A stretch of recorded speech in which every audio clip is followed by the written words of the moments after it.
KICT 창업 멘토링 센터 박정용 멘토와 이 같은 현상에 대해 자세히 얘기 나눠보겠습니다. 안녕하십니까? 네, 안녕하세요. 네.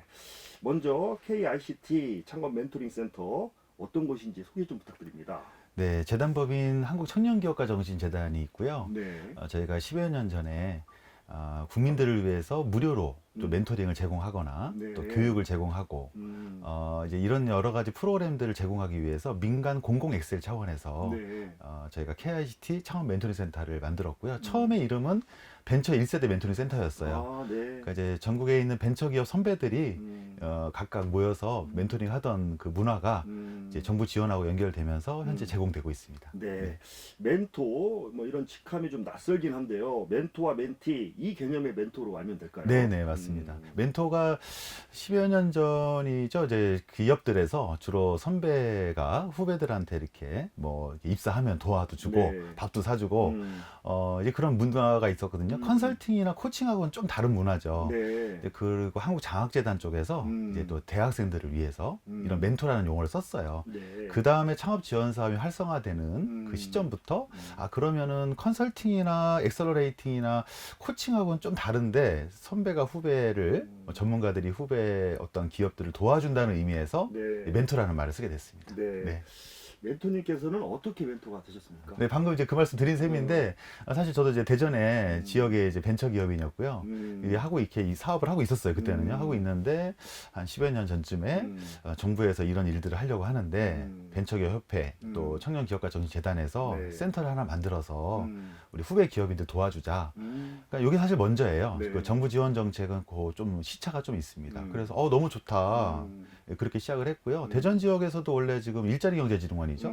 이 경제통상진흥원에서 아마 전국에서는 제가 앞선 걸로 알고 있거든요. 지자체 차원에서 이제 청년 기업들을 지원해주는 그런 청년 창업 300인가 이런 프로그램이 있었어요. 네. 예, 그때부터 멘토 활동을 하게 됐습니다. 알겠습니다. 우리 멘토님께서 얘기를 들어보니까요. 아, 네.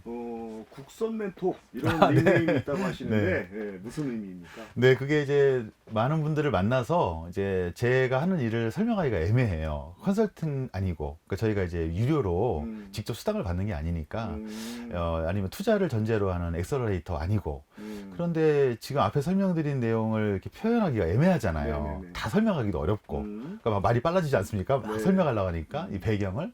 이제 그래서 저기 국가에서 창업을 하시는 분들이나 관심 있는 분들한테 여러 가지 조언이나 설명해드려요.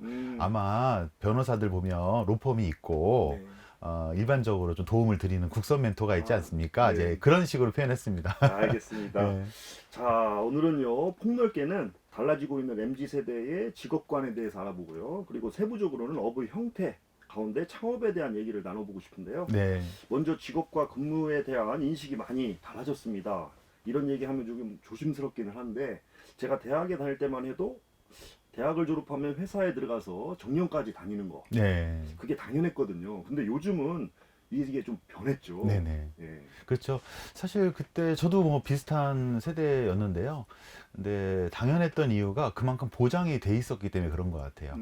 저도 이제 20살 때 창업을 했지만 사실은 못 느꼈던 것 같아요. 네. 창업이라는 말을 그때 쓰지도 않았고 뭐 직장에 취직한다 이런 생각도 사실 크게 이렇게 부담되거나 스트레스를 안 받았던 것 같아요. 네. 그냥 자연스럽게 군대 갔다 오고 대학교 졸업하면 음. 뭐 그때 가서 하면 되지. 그리고 그때 당시는 뭐 공무원 시험 열풍이 불거나 이렇게 또 뭐 어떤 입사 시험 이런데 막 목을 매던 때는 아니었잖아요. 네. 그러니까 당연히 그랬기 때문에 거기에 있었던 사람들도 그 문화에 젖어 있었던 것 같고요. 그 다음에 2000년대 오면서부터는 상황이 바뀌었죠. 우리나라 경제 상황이나 네. 여러 가지 또 직업 상황이 바뀌고 이제 대기업들이 성장한 다음에 또 저 같은 벤처 기업들이 2000년대 초반에 활동을 하고 네. 그러다 보니까 그 고등학교, 대학교 청년들이 바라볼 때는 당연히 직업 의식이 저렇게 살지 않아도 다른 방법도 있네. 그러면서 또 장사라고 하죠. 자영업 쪽으로의 관심은 많지 않았던 것 같아요. 그 부분은 좀 다른 의미의 프랜차이즈 네. 사업 쪽으로 보니까 그러다가 이렇게 이제 정부 지원까지 겹쳐지면서 생각들이 많이 바뀐 것 같습니다. 네. 심지어는 단기, 그러니까 프로젝트 베이스 잡처럼 뭐 이렇게 6개월짜리 프로젝트에 취업하고 그게 끝나면 또 1, 2개월 쉬었다가 또 취업하는 이런 네. 현상이 늘고 있죠. 네, 그게 대학생 같은 경우에는요, 스펙을 쌓는 데 도움이 되고요. 저희가 또 많이 권장을 하게 되죠. 네. 다양한 경험을 해봐라. 또 그 이유 중에 하나가 지금 우리가 뭐 그렇게 될지 모르지만 그럴 것 같지 않습니까? 한 네. 120을 산다. 네. 예, 그런 말을 하니까 이게 너무나 길어지는 거예요. 생애 주기가. 그러다 보니까 그리고 또 정년을 퇴임하시는 분들이 마침 영향을 준 게 지금의 MZ들이 특히 M세대들이 아버지 세대가 베이비 부머 이제 은퇴 1, 2차 세대시거든요. 네. 그러니까 이제 그걸 봤잖아요. 그걸 봤으니까 이렇게 정년을 2, 30년 하시고도 은퇴하시고 나서도 또 일을 하셔야 되는 거. 그리고 우리 삼촌이나 우리 4, 50대 형들을 봐도 누나들을 봐도 사실은 직장에서 한 10년 하시더니 나가셔가지고 다른 일들 하시는데 더 좋네. 프리랜서도 있고 또 가볍게 카페 창업하셨는데 이런저런 행복을 누리고 사시네. 그런 것들을 보면서 다양한 진로가 이제는 단순한 게 아니고 이제 직선이 아니라 여러 개의 길로 곡선처럼 이어져 있구나. 네. 이거를 깨닫게 된 거죠. 네. 그래서요, 한편에서는 취업난이 심각하다고 말하고 있는데 네. 또 한편에서는 구직자를 찾기가 힘듭니다. 맞습니다. 네. 이런 현상을 트렌드라고 봐야 할까요? 네. 아마 이제 트렌드라는 표현보다는 아마도 이 미스매칭이라고들 많이 얘기하거든요. 그러니까 사실 그거는 진짜 저도 현장에서 느끼는 것 같아요. 제가 사업을 할 때나 지금 이렇게 멘토 활동을 하면서 이렇게 보게 되면 이쪽에서는 이쪽을 원하고, 그러니까 구직자들은 갈 데가 없다고 그러고, 또 이제 구인하시는 벤처나 스타트업들은요, 대기업이 아니니까 반대로 구인난이 있거든요. 네. 그리고 들어왔다 한 달 만에 나간다. 뭐 속된 말로 요즘 애들 힘들다. 네. MZ들 힘들다. 네. 이런 말들도 하고, 또 반대로 우리 청년들이나 이제 취업 연령층에 있는 분들 보면은 너무 취업하기 어렵다고 하거든요. 네. 그러니까 보면은 눈높이가 서로 다르고요. 일단은 이제 공사나 대기업 위주나 당연히 그쪽으로 먼저 도전할 수 있겠죠. 또 안정적인 직장을 바라보는 것도 왜 좋지 않겠습니까? 네. 이제 그런 부분들에서는 어려움이 있는 거고 자꾸 떨어지게 되는 거고 네. 취업 준비생이라는 말 나온 것처럼 반대로 중소기업 이하의 기업들 또 자영업을 하시는 분들도 알바 쓰기도 어려워요. 네. 그래서 요즘은 해외에서 오신 분들도 많이 함께 일을 하는데 역시 또 어려운 점들이 있거든요. 네. 결국 미스매칭이거든요. 그래서 이걸 트렌드라고까지는 표현하기는 좀 뭐 이게 용어가 애매하지만 사실은 굉장히 큰 사회 현상이다. 네. 사회 문제로까지 갈 수도 있다. 이렇게 볼 수는 있습니다. 네. 네. 뿐만 아니라요, 조직의 분위기에 적응을 못하는 경우도 많다고 하는데. 네네네. 그 사실 이건 양쪽인 것 같아요. 이제 그 이미 선배로 있는 몇 년 차의 선배들도 후배들이 낯설고 후배들도 이제 선배들한테 그렇지 않겠어요? 아무리 어떤 세대라도 들어가면 긴장하고 잘하고 싶지 않겠습니까? 근데 영 안 맞는 거죠. 이제 흔히 우리 이제 일머리가 안 맞는다고 그러고 네. 뭐 문화 차이라고도 하고 또 사람과 사람들이 일을 하는 거니까 세대 차이도 있을 수 있고 네. 그리고 이제 운영하시는 사측 입장에서도 직원 관리를 예전에 본인이 이제 직장 생활할 때나 아니면 사업을 했을 때 문화하고 지금은 다른 시대인데 거기에 맞춰서 못 하는 거죠. 그런데 처우 개선을 복지를 우선으로 하는 어떤 직원들의 마음을 얻을 수 있는 방법들이 경제 상황이 좋아야지 그런 처우 개선을 할 수가 있잖아요. 네. 그 부분이 또 안 되고 그리고 경제가 어렵고 또 코로나를 시기에 거치면서 많은 업종들이 어려움이 있었기 때문에 또 어려움이 있었잖아요. 네. 그러니까 계속해서 이런 경제적인 문제나 사내 문화가 계속 충돌을 일으키게 되는 것 같아요. 네. 그런데 중요한 것은요, 이러한 MZ세대가 머지않아서 우리나라 노동 인구의 대부분을 차지하고 네. 경제의 주축이 된다는 네네. 겁니다. 좀 걱정이 되는데요. 어떻습니까? 저는 걱정 안 하려고요. 네. 네, 뭐 이제 이 방송을 들으시는 분들 중에도 사실 MG라고 하는데 M하고 Z 사이도 굉장히 큰 차이가 있어요. 그러니까 아마 G 세대는 M하고 묶는 거 싫어할 수도 있습니다. 네.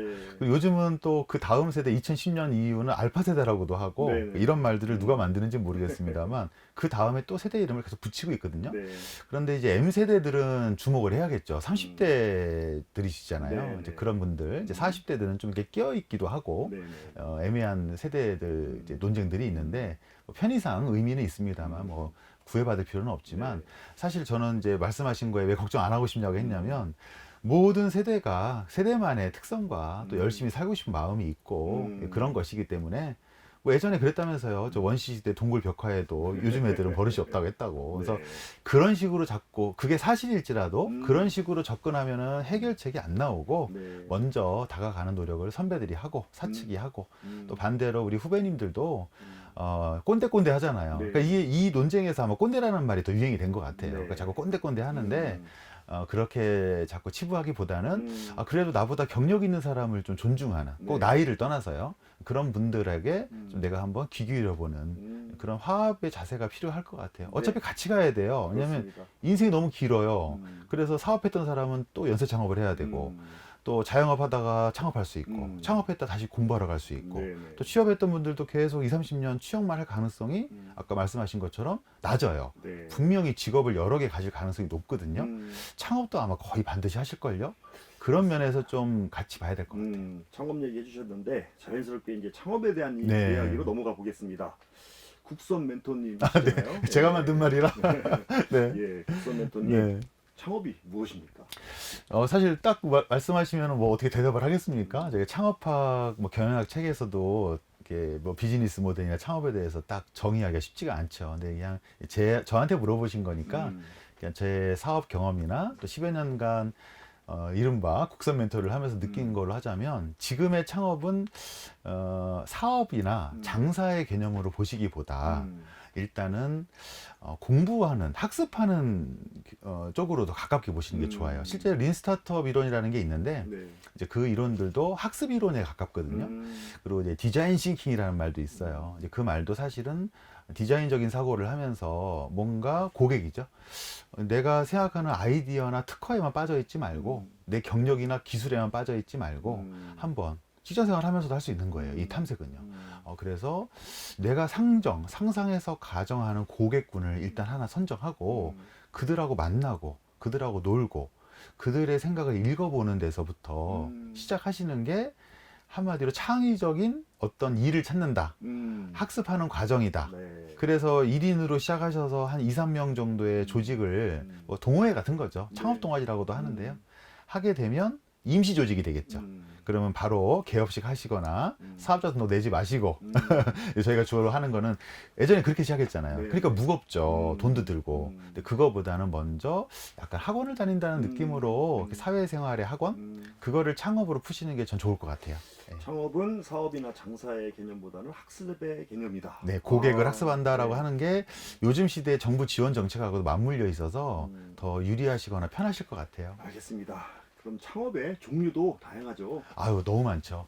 그러니까 예전에는 그냥 그 중소기업, 그러니까 뭐 예를 들어서 뭐 어제도 6.25였습니다만 이 뭐 빈 땅 폐허해서 아무도 그 소금으로 이를 닦고 있으니 치아 하나 만들어도 물론 품질은 좋아야겠지만 하나밖에 없기도 하고 그 하나를 만든 기업가 정신으로 결국엔 대기업이 되지 않겠습니까? 근데 지금은 진짜 말 그대로 치약이 100개 있습니다.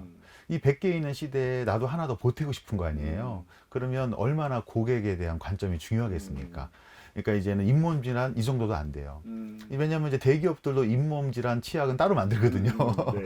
그러니까 이걸 어떤 식으로 이 세그먼트라고 하죠. 쪼개고 집중하고 특정해야 될 수 있는가. 그 부분에 초점을 맞출 수밖에 없는 시대가 된 거죠. 네. 즉 세상이 결국 다양해지고 복잡해지고 빨리 변하고 다변화됐기 때문에 일어나는 전반적인 현상이고 제일 중요한 건 결국 여러분들께서 그 맨날 핸드폰을 쓰고 있지만 우리 스마트폰을 쓰고 있지만 이 디지털 대전환 시대잖아요. 이거는 파도가 아니고 조류거든요. 전 세계가 지금 수십 년간 디지털 대전환의 시대에 있기 때문에 내가 뭐 좀 말이 좀 표현이 거칠지만 치킨집을 하더라도 디지털에 대한 관심을 가져야 내 매장에 적용하지 않더라도 X가 생길 수가 있어요. 네. 점점점이 생길 수가 있기 때문에 그런 탐색이 되게 중요한 것 같아요. 네. 주로 어떤 분들이 창업을 많이 하십니까? 지금 그 직장 생활을 한 10여 년 정도 하시고 나오시는 분들이 많으신 것 같아요. 네. 그러니까 우리 사회가 연령대가 고등학교 때까지는 똑같잖아요. 그리고 이제 대학 가고 안 가고 또 들고 나고 하는 게 있어서 대부분 비슷하거든요. 네. 그러다 보니까 직장 생활하고 이제 군대 갔다 오고 여성분들은 이제 군대 안 가시고 그리고 오면 되게 30대 중반이에요. 딱 경력이. 그 분들을 대상으로 할 때 마침 정부 지원 사업도 청년의 기준을 일반적으로 39세 이하로 보고 있거든요. 네. 그러니까 이분들이 음. 지원 대상도 되고 본인들도 사회생활을 한 3년, 5년 단위로 두세 번 해봤고 또 한 직장에서 10년 있는 사람 드물잖아요. 네. 대기업이거나 공사 아니면은. 음. 이런 분들이 창업에 대한 아이디어가 많으세요. 아. 두 번째 창업 그룹은 요즘 이제 아까 제가 말씀드린 창업, 창업의 종류가 여러 가지가 있지만 뭐 연구원 창업이라든지 아니면 진짜 대기업에 있다가 스핀오프로 나오신 분들이라든지 뭐 사내벤처라든지 네. 이런 기술 창업 기반을 좀 빼고 얘기한다면 주부들도 많으세요. 네. 그러니까 예를 들어서 그 주부님들께서 이제 아이가 한 3살에서 5살 조금 아니면 초등학교 3, 4학년 정도 됐잖아요. 그러면 자기 나이대가 딱 30대 중반이에요. 그러네요. 예. 이게 오묘하게 맞잖아요. 그러니까 요분들이 또 나오십니다. 네. 그래서 요분들도 많이 나오시고 그리고 저희 대전이지 않습니까? 네. 대전에 연구개발 특구가 있으니까 우리 연구원분들께서 이제 은퇴하신 시점이 이제 베이비부머 네. 1, 2차 은퇴가 끝난 시점이라서 요 선배님들께서는 주로 그 소양이 너무 좋으시잖아요. 인맥도 좋으시고. 그래서 협동조합 창업을 많이 하시고요. 아, 네네. 그리고 요즘은 연구원들 중에는 30대, 40대들도 중간에 많이 나오세요. 여러 가지 이유가 있으신 것 같아요. 그리고 끝으로 여러 직장들의 계약직이 좀 많습니다. 정규직보다. 그러다 보니까 계약직을 하시고 연장을 하시다가 아 그러면 내가 경력도 쌓았고 정규직이 아니니 한번 창업을 고려해 봐야겠다. 네. 이렇게 많이 나오시는 것 같아요. 네. 그런데요, 창업이라고 하면 마치 이제 성공을 위한 네. 디딤돌처럼 느껴지는데요. 그렇기 때문에 창업을 하려면 자본이 많이 필요하고 준비도 많이 해야 되고 네네. 뭐 특별한 지식이나 경험도 있어야 될 것 같고 네. 뭐 이런 조금 부담을 안고 계신 분들이 많이 있는데 네. 어떻습니까? 일단은 맞죠. 일단은 사업은 이런 말은 안 되잖아요. 아, 야 사업이나 해볼까? 창업이나 할까? 이건 분명히 안 되는 거거든요. 네. 그래서 저희 전문가들 쪽에서는 코로나 그 시기 때 카페 창업이 유난히 많았어요. 당연히 또 카페가 어려운 창업인데 한 거 보면은 이제 저희가 하는 말이 카페나 할까? 이랬을 사람들도 많았던 것 같아요. 네. 여러 가지 방편이셨겠습니다만은 그래서 이제 저희가 좀 권장하고 싶은 거는 정답이 어디 있겠습니까? 네. 없지만 그래도 모험 답안이나 좀 권장할 수 있는 답안으로 드린다면 지금은 돈을 들이셔서 먼저 개업식을 하시고 세무서에 가서 사업자 등록을 하시는 것부터 하지 말고 일단은 정부에서 제가 뭐 정부를 대변하는 건 아니지만 마침 제가 또 그쪽 멘토링을 하고 있기도 네. 하고 정부에서 많은 교육 프로그램들을 열어놨단 말이에요. 네. 그러니까 일단 거기서부터 시작하시면 좋을 것 같아요. 거기 오셔서 자영업으로 시작하셔도 돼요. 네. 그리고 요즘은 자영업을 위한 또 작은 소공방을 위한 창업을 지원하는 네. 특화된 창업 지원 사업도 많이 생겼거든요. 그러니 꼭 기술 창업만 좋아한다, 뭐 청년 창업만 좋아한다 그렇게 생각하지 마시고 일단은 제 가장 대표적인 그 기관은 그 대전 창조경제혁신센터가 되겠죠. 이게 각 지역마다 하나씩 있는 그 이제 어떤 허브 역할을 하는 센터부터 또 그리고 각 대학들 100% 창업 지원단이 있습니다. 그렇죠. 산업협력단과 그렇죠. 전국에. 그래서 저는 어느 대학이 좋아요 그러면 집 가까운데 그렇죠. 먼저 집 가까운데 가셔가지고 어느 대학이 무슨 특화인지 아직 몰라도 돼요. 네. 가까운데 먼저 방문하시면 아마 친절하실걸요. 왜냐하면 저희는 반대로 예비 자원을 많이 찾고 싶잖아요. 네. 거기서부터 시작하셔요. 아유, 대전에는 대학이 한 20개 네. 있기 때문에 많죠. 네. 바로 옆에 다 대부분 찾아가서 쉽게 네. 정보를 얻을 수 있겠네요. 또 한 가지 창업하면은 뭔가 새로운 걸로 해야 될 것 같고 네. 특별한 아이템이 있어야 될 것 같은데요. 네. 어떻습니까? 역시 맞죠. 예. 사실은 맞는데, 그래서 창의성이나 차별성, 그리고 예전에는 저희 벤처 창업할 때는 기술성이 1번이었죠, 사실은. 네. 이제 그 이유가 취지를 봐야 될 것 같아요. 왜 기술성이나 차별성을 받느냐. 네. 그만큼 아까 말한 치약처럼 치약이 100개 있는 시대니 거기에 네가 창업을 하려면 사실은 당연히 차별성이 있고 기술성이 있고 굉장히 독창적인 고객을 이제 발상해야 될 거 아니에요. 그러니까 원론은 맞는데 그렇게 시작하시면 너무 어려우세요. 그리고 돈이 많이 든다. 예전에 사업은 물론 그랬어요. 저도 처음 창업할 때 제 돈으로 시작을 했으니까요. 네. 초기 비용. 예. 네. 근데 지금 그렇게 접근하지 말라고 제가 조언을 드리는 거죠. 여전히 그런 창업을 하시는 분도 있고 그것도 사업입니다. 근데 저희가 이제 이 자리에서 좀 공적으로 많은 분들이 듣기에 도움이 될 만한 어떤 모험 답안이라면 그렇게 어렵게 창의적이고 참신한 아이디어, 특별한 고객을 잡고 기술을 가지고 시작한다. 그것만 되는 거 아니다. 네. 그러면 누구나 다 됩니까? 네, 결국에는 누구나 다 될 수도 있지만 일단 지금 시작은 누구나 할 수 있어요. 네. 근데 그런 말 있잖아요. 누구나 시작할 수 있게 해드리고 그렇지만 창업은 여전히 나중에 가면 아무나 할 수 있는 건 아니죠. 그렇죠. 그건 이제 본인이 실험을 해보셔야 돼요. 근데 의외로 제 경험으로는 뭐 주부셨든 아니면 자기는 뭐 기술도 없었든 아니면 좀 학교가 좀 많이 못 다녔든 이런 분들이요. 열심히 하다 보면은 계속 아이디어가 바뀌세요. 네. 그리고 아이디어가 만들어지시고 특허 없어도 됩니다. 특허 없어도 계속 본인의 사업 아이디어가 변하고 발전하다 보니까 한 1년 있으면요. 진짜 사업 잘하세요. 그래서 그런 분들을 찾는 거죠. 네. 알겠습니다. 또 한 가지 창업은 불안정하고 위험하다는 인식도 네. 있습니다. 무턱대고 했다가 소위 본전도 못 찾고 네. 실패하면 빚더미 앉는 거 아니냐 네. 이런 얘기도 많이 하는데요. 네. 어떻습니까? 네, 그렇죠. 이제 앞에 나왔던 말씀들하고 연결되는 것 같아요. 이제 사실 예전에 저희 사업한다고 그러면 딱 떠올리는 게 그 빨간 딱지 있잖아요. 차업 딱지. 네. 그렇죠. 예전에 어음도 많이 썼고요. 그리고 부도가 연쇄 부도가 많이 났어요. 예, 근데 지금 현재 저희 경제 상황이 뭐 저성장이긴 하지만 또 어느 정도 경제 규모가 올라오고 그만큼 많은 산업들이 이미 이제 뿌리 산업도 있고요. 이미 기간 산업들이 인프라가 다 구성이 되어 있거든요. 네. 그러니까 실제로 제가 공장을 짓지 않더라도 외주 개발할 수 있거든요. 음.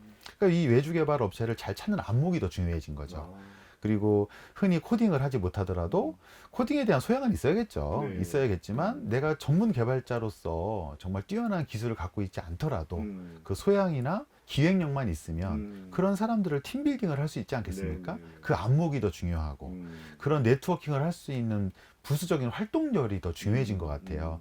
그래서 무서워할 필요가 없는 것 같아요. 예전 같으면은 사업이 하나의 길밖에 없고 뭐 여러 창업이 있었지만 그래도 진짜 돈 투자해야 되고 사람들 모아야 되고 네. 사무실 내야 되고 그렇죠. 지금 사무실 없어도 되잖아요. 그렇죠. 그러니까 사무실이 꼭 없어야 된다는 아니고 여전히 사무실이 있으면 좋습니다. 하지만 없어도 그리고 온라인에서 플리마켓이나 그 오픈마켓으로 시작할 수도 있지 않습니까? 그리고 요즘은 인스타그램 같은 경우로 인스타툰도 만들고 웹툰 말고 인스타툰도 있어요. 그리고 인스타에서 SNS로 판매도 할 수 있고 네. 이제 유튜브로도 쇼핑몰을 할 수 있거든요. 이렇게 이미 그 큰 빅테크나 그 글로벌 기업들이 우리들을 위해서 많은 창업 플랫폼을 만들어준 셈이에요. 그러네요. 그러니 교육도 활용하고 이런 플랫폼들에서 먼저 연습도 해보시고 이렇게 차차 그러면서 자기 돈도 쓰고 나중에는 예전처럼 또 창업의 뭐 어려운 단계로 가볼 수도 있겠죠. 네. 그런 지원을 하는 정부 부처는 어디가 있습니까? 네, 제가 정부 부처가 14개인지 맨날 이제 정권마다 바뀌어서 근데 뭐 14개인지 18개인지 모르겠습니다만 네. 다 있습니다. 그래서 정부의 중앙 부처는 사실은 국민들한테 직접 돈을 쓸 수는 없어요. 그래서 그 밑에 다양한 진흥원들을 갖고 있습니다. 예를 들면 여러분들이 창업 쪽 좀 아시는 분들은 그 창업진흥원, 창진원 이런 말 많이 들으셨을 거예요. 네. 그 이유가 중기벤처부 밑에 창업진흥원이라는 진흥원이 있는 거예요. 네, 네, 네. 이런 식으로 이제 문체부 밑에는 콘텐츠진흥원 그런 식으로 전국의 모든 14개 부처에는 진흥원들이 있고 그 진흥원들마다 창업 지원 정책이 없는 게 없습니다. 그러니까 다 분야별로 부처별로 색깔이 다르겠죠. 그리고 예를 들면 1, 3년차, 3, 5년차, 5, 7년차 이렇게 7년 이하를 창업기업으로 보거든요. 이런 연차별로 지원해주는 네. 또 예비 창업자를 지원해주는 이런 맥락이 있고 지금 부처 얘기가 나왔습니다만 아이템의 색깔에 따라서 분야나 옛날 저희 때는 업종 업태라고 했죠. 그렇죠. 예, 교육 분야인지 AI 분야인지 아니면은 뭐 수산물인지 농산물인지 그런 분야에 따라서 또 부처별로 이런 공모가 있는 거예요. 네. 그런 공모 전에 사업 계획서를 내실 수 있는 그런 준비들을 하시면 다양한 창업들이 걸릴 수 있을 것 같아요. 네. 그런 공모전에 지원 사업에 신청을 하는데 네. 중복 신청도 가능합니까? 네네. 근데 이제 선정된 다음에는 당연히 또 중복의 문제가 있고요. 그리고 아이템이 달라야 돼요. 그리고 그래서 공고문이 굉장히 중요한데요. 네. 아예 안 된다, 된다를 보시기보다 일반적으로는 되십니다. 되시지만 저희가 국가의 세금을 쓰는 사업 아니겠습니까? 네. 그러니까 중복수의 문제가 있잖아요. 그래서 그런 부분들은 좀 감안하셔서 네. 작은 사업들의 합산 금액이 어느 정도 이하까지는 또 가능하고 또 중앙부처 사업이 있고 대전시나 유성구와 이렇게 동구처럼 자치구가 있습니다. 구들도 사업이 있어요. 네. 그리고 요즘은 그거 말고도 굉장히 많은 민간단체들도 사업들이 있기 때문에 그런 면에선 중복이 가능하고 중앙부처 사업이나 창업을 초기에 하는 사람들은 이제 어떤 메이저 사업을 받으셨으면 중복이 안 되겠죠. 네. 그래서 그런 부분들은 공고문을 보시는데 소개할 사이트가 있습니다. 이미 이건 대국민들한테 오픈하게 있는데요. 14개 부처가 운영을 하더라도 중기벤처부가 중심을 잡고 있거든요. 네. 창업에 있어서는 부처 특성상. 그러다 보니 K-스타트업, 여러분들이 검색 엔진에 K-스타트업이라고 이렇게 한글로 치셔도 돼요. 치시면은 거기에 정부 지원 사업에 대해서 계속 어떤 부처에서 어떤 사업들이 뜨는지 카테고리별로 지역별로 다 떠요. 네. 그래서 거기에서부터 공고문을 좀 보시면 예전 공고문들이 있겠죠. 주로 연초에 집중되어 있기 때문에 지금은 좀 지난 사업들이 많으실 거지만 그 공고문의 앞에 부분에 보면은 자격 요건, 신청 요건, 그리고 사업 계획서 양식 이런 게 들어 있거든요. 그거로 먼저 감을 잡으시고 아까 말한 창조센터나 그 지역에 있는 대학들, 각각 또 지역에 있는 진흥원들의 창업 멘토링 신청하시면 무료로 멘토링 지원 되실 거예요. 알겠습니다. K-스타트업 사이트를 말씀해 주셨는데 K-스타트업 사이트에서도 창업 지원 관련 정보를 얻을 수 있나요? 네네. 그 안에 많은 정보들이 있고요. 그리고 거기 안에 영상들도 있어요. 네. 교육 아카데미도 있어서 물론 유튜버들도 많이 있어요. 하지만 좀 공신정이 있는 데서부터 시작하시면 좋지 않겠을까요? 네, 알겠습니다. 오늘 우리 국선 멘토님께서 창업의 순기능, 좋은 점에 대해 쭉 말씀해 주셨는데 네. 창업할 때 특히 고려해야 할 사항은 무엇입니까? 네. 일단 제가 말하는 컨셉의 창업은 그런 것 같아요. 이제 들으시는 분들이 이게 사업이나 창업, 장사, 개업 다양하게 볼 수 있잖아요. 또 벤처기업이나 또 대기업, 사내벤처 다른 맥락이 또 있거든요. 또 투자를 받는 전제로 하는 게 원래 스타트업인데 네. 그런 맥락을 말씀드리기보다 오늘 이제 국민 여러분들한테 말씀드린다는 마음으로 시민들한테 말씀드린다는 마음으로 드린 거라 제가 드릴 가장 큰 창업의 어떤 컨셉은 결국에는 지금 내가 일을 하고 있건 아니면 경력 단절이든 아니면 지금 내가 뭐 쉬고 있거나 그렇든 일단 창업 지원 기관들의 프로그램들을 활용해서 먼저 네트워킹을 시작하시면 교육과 멘토링을 통해서 워밍업을 하세요. 그래서 자기 아이디어도 객관화 시키시고 또 운이 좋으시고 실력이 되시면 정부 지원금을 좀 받아서 시작할 수 있잖아요. 네. 그러면 리스크가 해지가 되니까 차업딱지 걱정 안 하시고 일단 시작을 해보실 수 있지 않겠습니까? 네. 그 다음에 한 2, 3년 경력 되시고 고객들이 확보되시면 자기 돈으로 사업하세요. 그때는 어느 순간에 자기 돈이 필요하죠. 계속 지원금에만 의존하시면 또 실전 창업에서의 어떤 그 약해져요. 우리가 그 온실 속에 허초라는 말이 있잖아요. 그래서 모내기를 시작하시되 바로 씨를 뿌리지 마시고 나중엔 결국 들판에 나가셔서 자생하셔야죠. 네. 알겠습니다. 오늘 말씀을 나누다 보니 시간이 아주 금방 갔습니다. 방송 청취하시는 분들에게 창업에 또 관심이 있거나 도전하고 싶은 분들이 많이 있을 거예요. 네. 한 말씀 남겨주세요. 네. 오늘 이제 방송이 좀 도움이 돼서 창업에 대한 오해를 좀 푸시고 너무 두려워할 필요도 없고 그렇다고 우리가 너무 또 막 하자 이건 아니잖아요. 그래서 일단은 우리 한번 만납시다. 그래서 창업 지원 기관들을 활용하셔서 네. 그 프로그램들에 참여하셔서 포럼도 있고 무료 교육도 있으니 이런 쪽에 이런 느낌이구나. 요즘은 사업을 이렇게도 시작하는구나. 네. 그렇게 사업이 아닌 창업 시작점을 잡으시면은 아마도 분명히 다른 효과도 있으세요. 창업을 하고 안 하고는 나중 문제고 일단은 본인들의 경력 개발이나 또 네트워킹이 인맥이 늘어나겠죠. 그래서 다양한 취업 정보도 얻으실 수 있고 다른 스타트업에 취업을 하실 수도 있어요. 네. 그리고 미스매칭 문제도 해결될 수 있는 게 많은 중소기업이나 벤처들을 만나시게 되면 창업 이전에 내가 이런 회사를 몰랐네. 지역에 있는 알짜 기업인데 그런 정보도 얻을 수 있거든요. 네. 그래서 경력 개발이나 진로 차원에서 좀 활동들을 하시기를 권장드립니다. 네, 알겠습니다. 오늘 말씀 여기까지 듣겠습니다. 감사합니다. 네, 감사합니다.